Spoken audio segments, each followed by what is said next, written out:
Rebuild California. Happy Veterans Day tomorrow. And here's Mike Netter. Well, hello, everybody. I'm Mike Netter. This is Orrin Healy. Welcome to the Town Hall. Tonight's theme is Save the Children.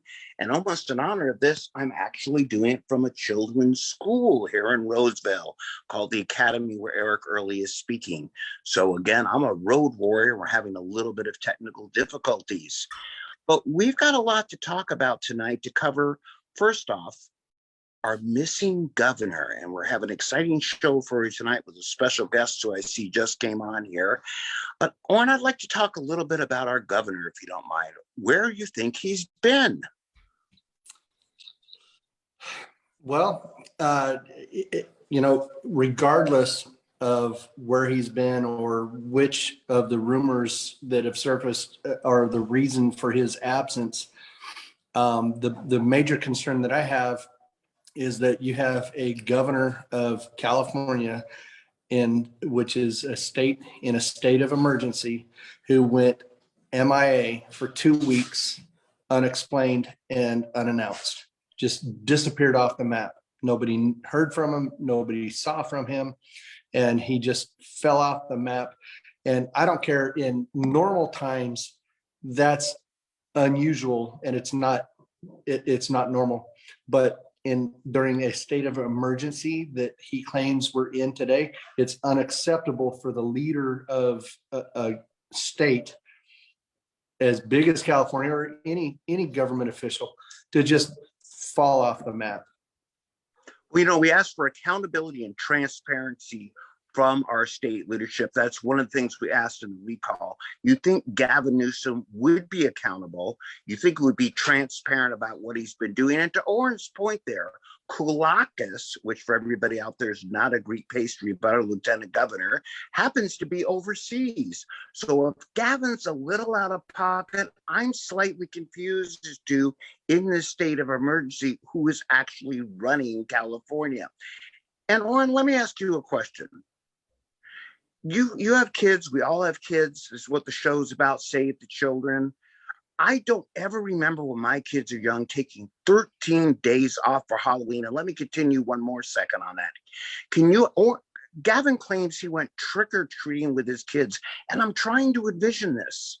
How the governor's motorcade pulls up to a house and 2 little kids pop out going door to door. Gavin really expects us to buy that he was out trick-or-treating with his kids for 13 days? People get out of the witness protection program quicker. I would like to, speak to just one witness in whatever neighborhood he claims to have gone trick-or-treating door to door with.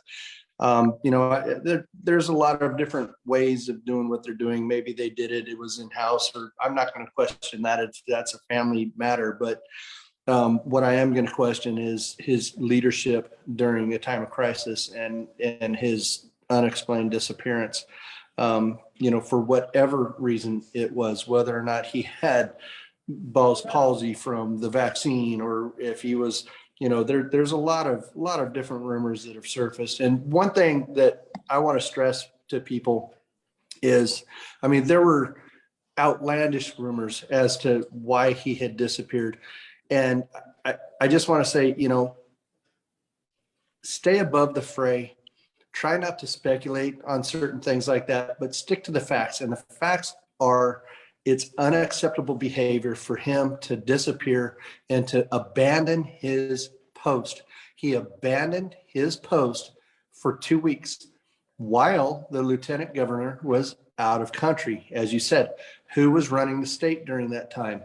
Who was in charge? We don't know, because his staff was silent about what his whereabouts or what he was doing and so forth. And furthermore, tonight we're talking about vaccines, and Alix, I appreciate you joining the conversation with us tonight. The governor's absence led to hyper rumor, a lot of hyperbole about did he have Bell's palsy from the vaccine? Did he have a negative reaction to the vaccine? Now, as a government official, you need to be very sensitive to your behavior and what you say and do and how it affects other people and their decisions. So in fact, if he's trying to get people out and motivate them to take the vaccine, what he did had the opposite reaction into the public, because it went rampant on the internet. I mean, the Twitter and Facebook were just running rampant with these rumors.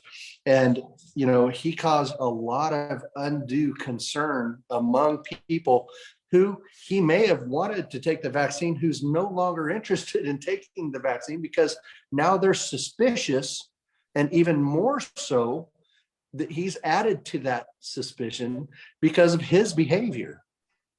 Yeah, let me add to that. I'm going to jump into this one phrase that he's gone on record as saying that he's a bit tired. And we heard this from politicians when we testified up in Sacramento about a week and a half ago, that it's an annoyance to them, it's disruptive. They decided to run and be elected officials in California. And I'm sorry, Gavin, if it's disrupted you and your four kids, and I mean that sincerely. But how about considering the millions of California families that you've disrupted with your policies? And most of us don't have a large mansion to go take solace in. Most of us can't afford to even take a couple days off. And so the reality is, frankly, Orrin, it really bothers me to hear a rich elitist governor whine to the public. Whine personally, I get it. We all have bad days. But to have the guts to whine to the public that you're a little burned out and need to spend time with your family. Listen, there have been kids on Zoom school. There are parents right now doing going out and protesting because they care. Let's face it, life's an inconvenience for all of us. And Gavin, you've caused some of this. With that, Orrin, I'd like to kind of go to our guest if I could. Absolutely. Because that's our theme. I've had the pleasure of dealing with Alix the last few weeks here. Children's Health Defense Network. Did I get that right? Children's Health Defense. Yes. Yes. And yeah, Mike, you've become one of my new best friends. And yes, we have, because it's an amazing thing. We showed Alix, I didn't get a chance to come in, but Tim, our producer, who we always give kudos to, put some videos together kind of showing what Robert Kennedy and the movement's about. And I'd like you to spend some time, like we do in every show, talking about what your group's trying to accomplish, what you're doing for the children of California, and of course, how people can get in touch with you. The floor is yours for about the next 10 minutes or so. Thanks, Mike. Hi, everybody. I'm Alix Meyer, and I'm the president of the California chapter of Children's Health Defense, where I serve on the board. And I also serve on the board of the national organization, Children's Health Defense, with Robert F. Kennedy Jr. And let me clear up one thing in the beginning. People tend to smear us as the anti-vax organization, and that's not true. We just want no medical mandates. We do not believe in medical mandates. We don't believe anyone should be forced to ever take a medical treatment. We are also about safe products. And so we have a solid history of suing serial corporate felons. And I like to say that Robert F. Kennedy Jr., who's our chairman and chief legal counsel, he wins the unwinnable cases. He won a big case against DuPont, which was the basis of the movie called Dark Waters. He won a case against Monsanto for Roundup causing cancer, a blood cancer. And then recently we just won a suit against the FCC for an outdated radiation standard. And so now they've got to go redo that because they had maintained since the 1990s that radiation, non-ionizing radiation was not damaging to the human body, but it does cause cellular and DNA damage. So we won that suit as well. And we've got a whole lot more in the hopper. In fact, we've got 11 suits against Merck for their Gardasil vaccine because that is injuring girls, and 1 in 38 girls will develop an autoimmune disease within 6 or 7 months after taking the Gardasil shot.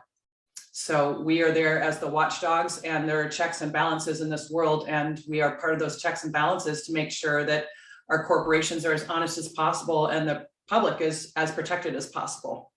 So that's the gist of what we do on a national basis. The California chapter was set up to address California specific issues.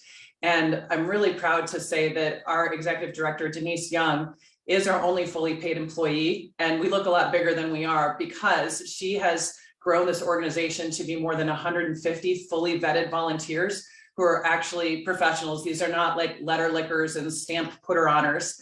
These are professionals like lawyers and MBAs and doctors and scientists and politically savvy people who are doing all sorts of work for us. We have people managing our social media, but we also have, a content production team. We have a very robust ambassador program. So if anybody's interested in working in their own county and working with county supervisors and going to school board meetings and, and advocating for this cause, for no forced medicine, we want you. We want you to come to us, and we have a volunteer program. You have to go to a vetting process. And once you get through that, then we can unleash you. And depending on what your talents are, we can place you in the right, volunteer job in our organization. So we're doing a lot of really cool things in California. We have a bunch of cases going on in California too. We sued LAUSD. We've sued Loyola Marymount University for being one of the first schools to require vaccines. And we love when these schools put these policies in writing, or if anybody puts a policy in writing and they're the first mover, they're basically raising their hand saying, sue us, and we're more than happy to do that. Because if you leave a paper trail, we're going to go after you. We had a really interesting suit lately that tells you exactly how corrupt the state of California is and how corrupt Newsom and his team are. We actually sued Governor Newsom in the Supreme Court of California, and it didn't exactly go the way anybody would think. We sued him because he was talking out of both sides of his mouth, as a lot of you probably know, because you're very involved with the Recall Newsom campaign, or you were.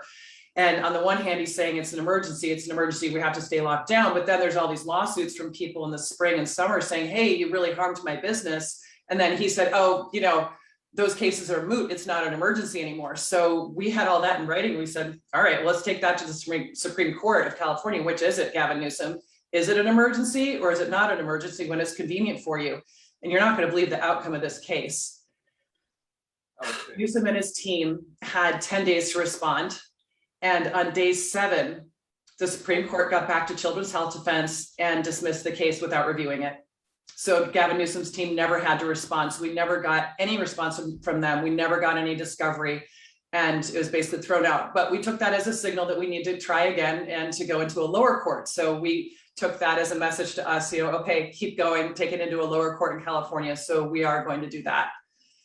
And that's exactly what Mike and I have been fighting from day one, is this single political party rule, the supermajority that looms over California, where you have a super concentration of political power over all 3 branches, and it circumvents the separation of powers put in place between the 3 distinct branches of government.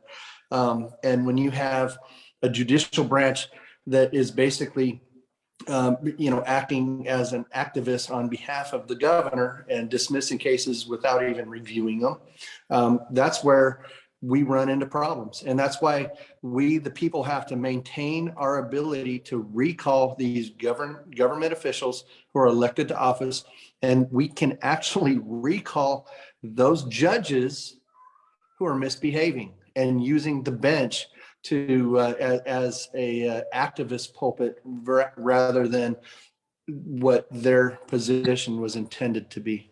Exactly. There's something here, Alex. Yeah. Have to dive off to introduce Eric early at this Republican meeting rat time, which happens to be at a children's school. Coincidence? I think not. But it's important that people, Oren and I get calls every day of the week. I've had three calls in the last 4 days with parents that are ticked off at their district and want to know that's doing something. Somebody's doing something about it. And I really want to stress this because I get so many groups of parents that want to do something, not understanding their story is very important. You took a major case to court, it got dismissed, you never got the chance for discovery.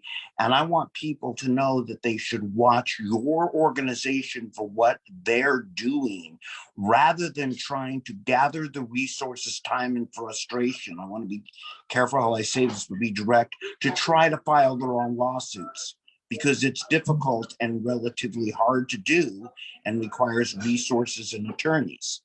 So the reality is organizations like yours that have by the way, Oren, this is an amazing group of professional people I've gotten to know. I've been on some great calls with them. Unlike Oren and myself, we're kind of like, we're going to start a recall and learning as we go, who had no political professional experience. This is an amazing group of people.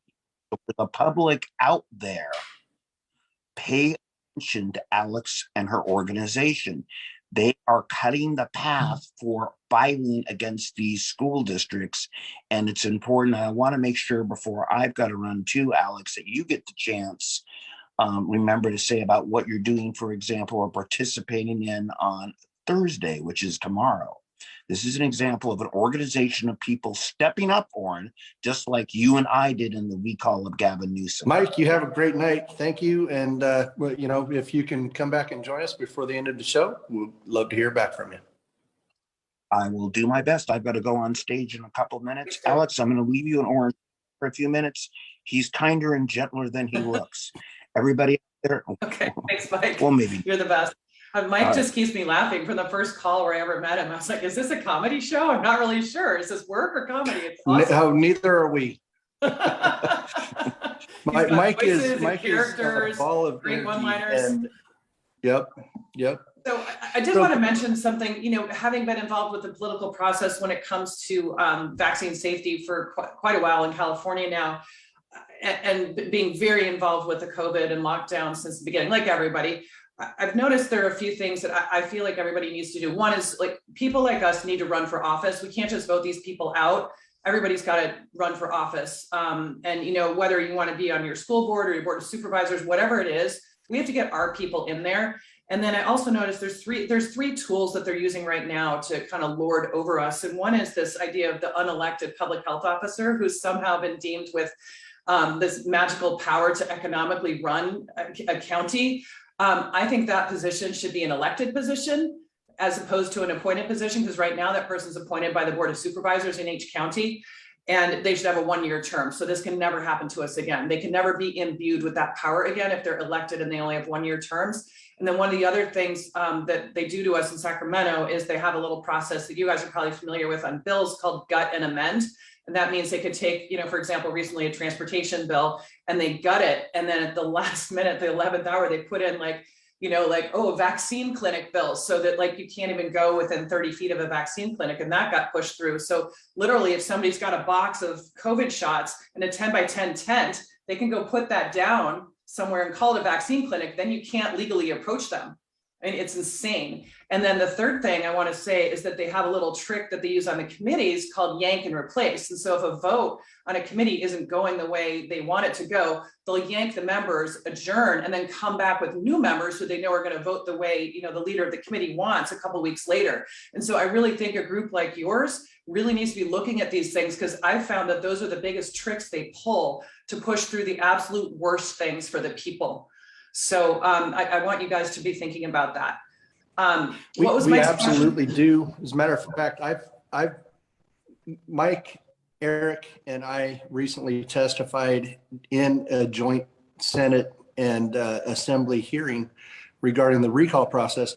But I also testified on that one that you had talked about, where they were restricting people's freedom of speech within a certain parameter around a vaccine clinic. And I went in and testified to our ability to, for free speech and to spread the word so people can make an informed decision. And that's really what I champion. We're against vaccine mandates. It doesn't mean we're anti-vaccine. It means we're against the government intrusion into our private and personal lives, and taking the right of a parent to make a decision on how to manage their family's health, and so forth. So we're not, to label us, you and our group, as anti-vaxxers is, that's a miscarriage of justice to us, and it disparages what we're really about. There are anti-vaxxers out there. They exist, but that isn't us. We are, championing the cause to maintain our personal freedoms and not be told by the government what we can and can't do. Right, and it's so easy to get the anti-vax label. And I have a confession. I am personally anti-vax. I don't know how else I should be. I was catastrophically disabled and brain damaged in the 90s when I was running a worldwide group for Apple. So I am personally anti-vax for myself, but I am pro-choice for everyone else. And Children's Health Defense is pro-choice for everyone when it comes to medical treatments, including vaccines.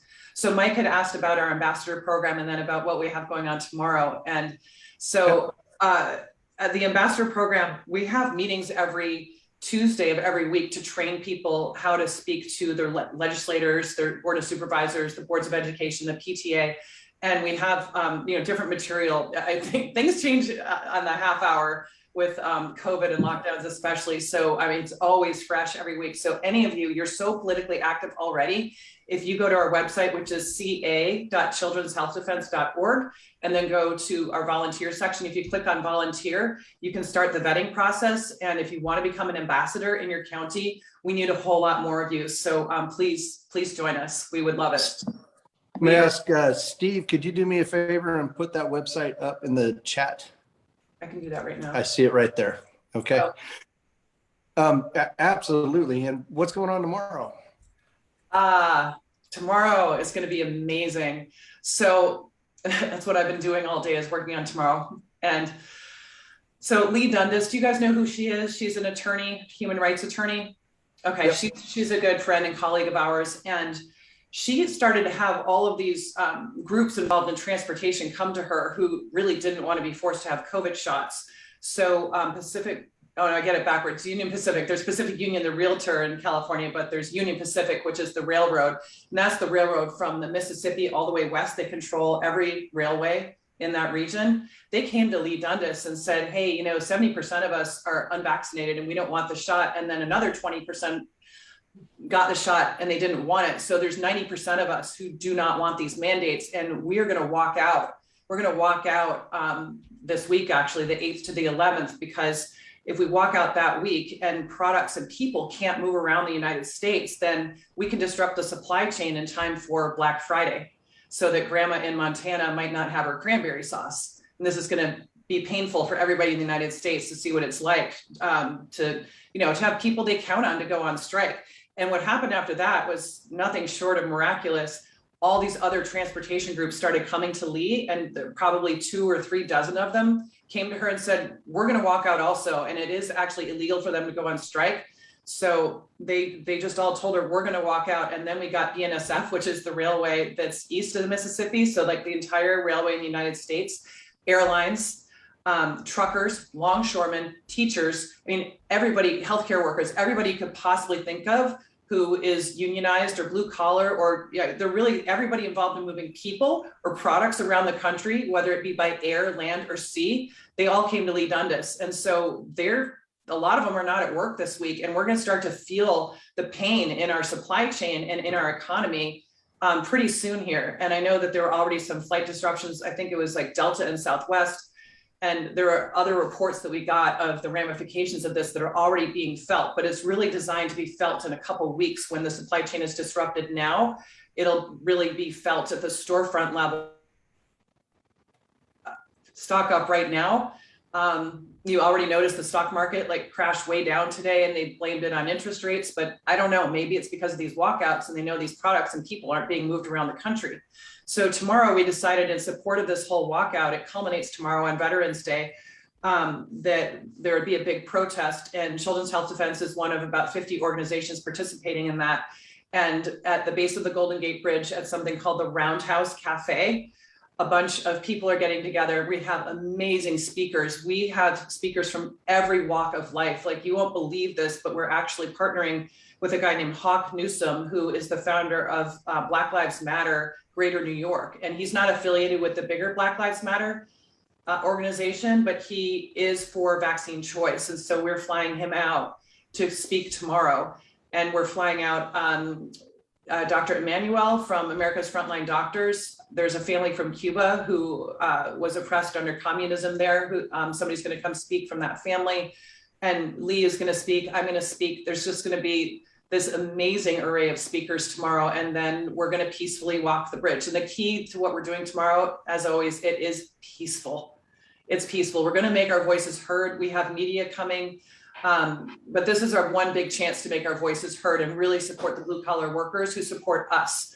And they're walking out for themselves, but they're also walking out for us. And it's up to us to really support them. So that's what's going on tomorrow. 3 o'clock is when the speakers start, and we'll be walking peacefully on the bridge, 2 by 2, or actually 1 by 1. It's kind of like Noah's Ark. You're not actually allowed to walk in groups of 3 across. So you have to walk in groups of 2 across the bridge. So we're going to do that. We're going to be lawful and peaceful, and we're going to walk the bridge and make a really big fuss out of these mandates. So I hope all of you can make it there. Please try to make it.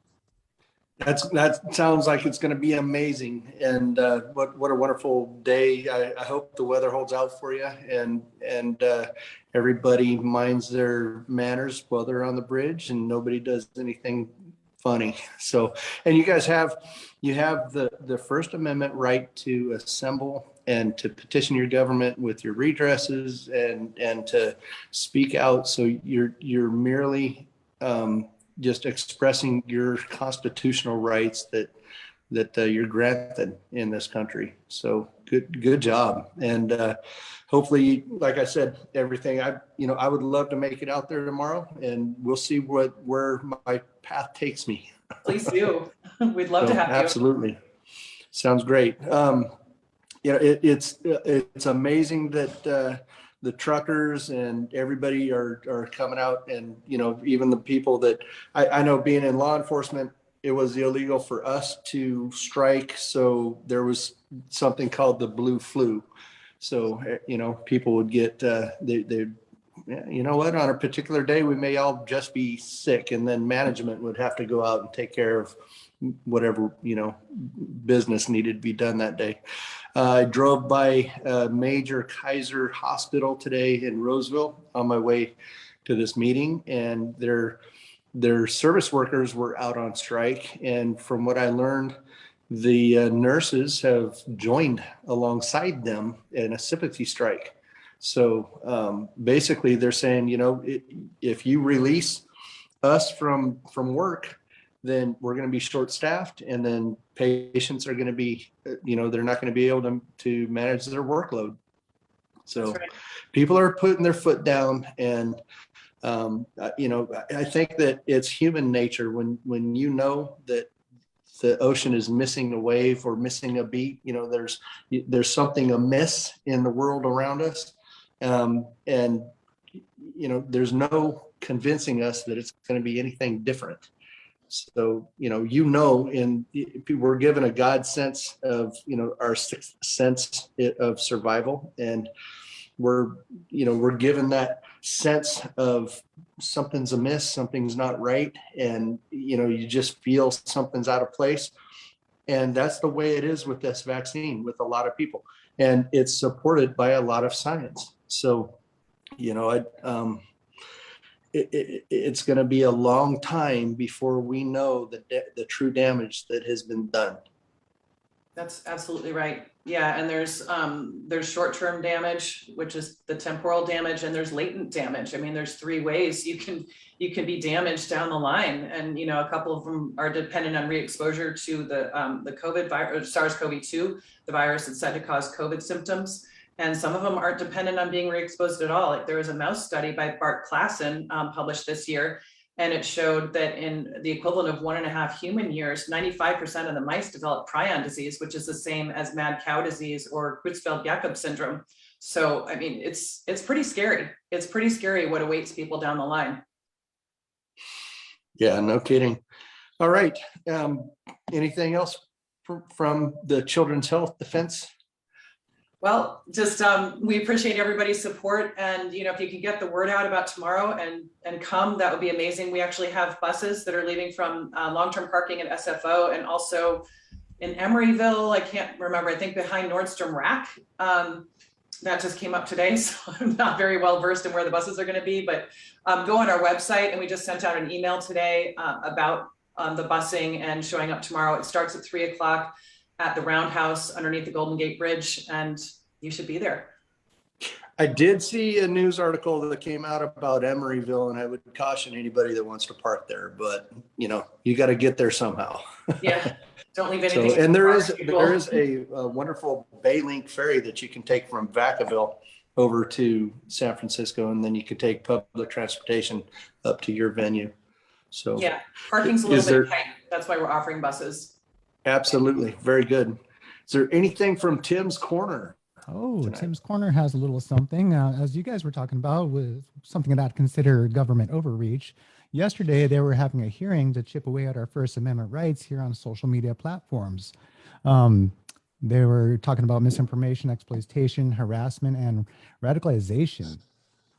And I was only able to listen into part of the hearing because I had some work to tend to. But from what I understand, there's a small handful of people that, citizens that called in to speak on the behalf of not chipping away at our First Amendment right. And here they are, doing it again and again. But what they did say at the end is that they'll be back in January. So folks, you got to get there to the Capitol. If you can't get there, call in. The website that I have is sjud.senate.ca.gov. Once again, that's cjud.senate.ca.gov. And tune in and watch that site, see what's going on in our state, because we don't want them doing what they talk what Alix and Oren had talked about earlier, how they do that nice little switch and get people to vote their way. We got to keep a careful eye. We are the government, and we need to start taking control.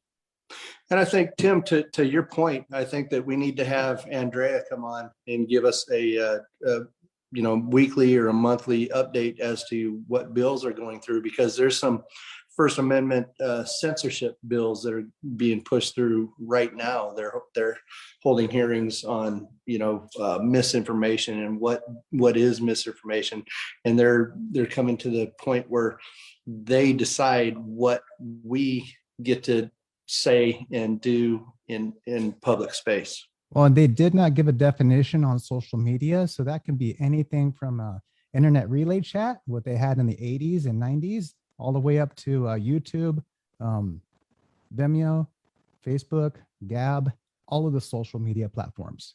Yep, exactly. All right, very good. Alix, anything else you'd like to add before we close up shop for the night?